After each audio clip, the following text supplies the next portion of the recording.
అల్లు అర్జున్ ఇప్పుడు pan India super star. Pushpa 2 సినిమాలతో range ఎక్కడికో వెళ్ళిపోయింది. దీంతో కెరీర్ విషయంలో బన్నీ ఆచితూచి అడుగులేస్తున్నాడు. త్రివిక్రమ్తో కమిట్ అయిన ప్రాజెక్టుని పక్కన పెట్టి దర్శకుడు ఆట్లీకి ఓకే చెప్పింది కూడా బహుశా అందుకేనేమో. బన్నీ పరిస్థితి చూసి చాలా ఏళ్ల క్రితం అనుకున్న ఓ ప్రాజెక్టుని పక్కన పెట్టేశారు. ఈ విషయమై నిర్మాత దిల్ రాజు స్వయంగా క్లారిటీ ఇచ్చాడు. పుష్పకి ముందు అల్లు అర్జున్ క్రేజ్ తెలుగుతో పాటు మలయాళం వరకు మాత్రమే పరిమితం.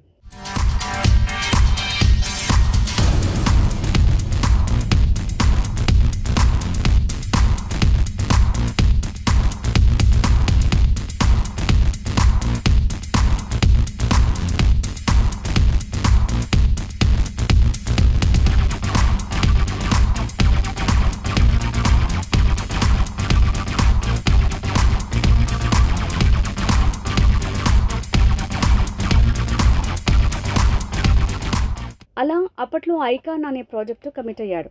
దీనికి వకీల్ సాబ్ ఫేమ్ శ్రీరామ్ వేణు దర్శకుడు, దిల్ రాజు నిర్మాత.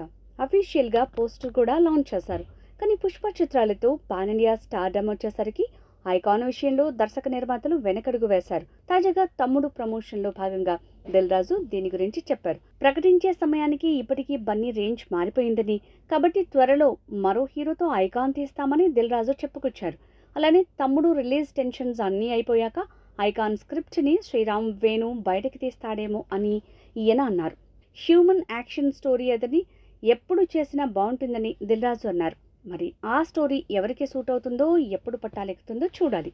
అయితే వచ్చే ఏడాది బన్నీ తన నిర్మాణంలో ఓ సినిమా చేస్తారని దిల్ రాజు ప్రకటించారు.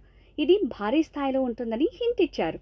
కానీ దర్శకుడు ఎవరు ఏంటి అనేది మాత్రం రివీల్ చేయలేడు. కొన్ని రోజుల క్రితం బహుశా దీని గురించి అనుకుంటా కొన్ని రూమర్స్ వచ్చాయి. ప్రశాంత్ నీల్తో బన్నీ జట్టు కొడతారని, దీనికి దిల్ రాజు నిర్మాత అన్నట్లు రూమర్స్ వచ్చాయి. మరికొన్నాళ్ళు ఆగితే ఇది నిజమా కాదా అనేది తేలుతుంది.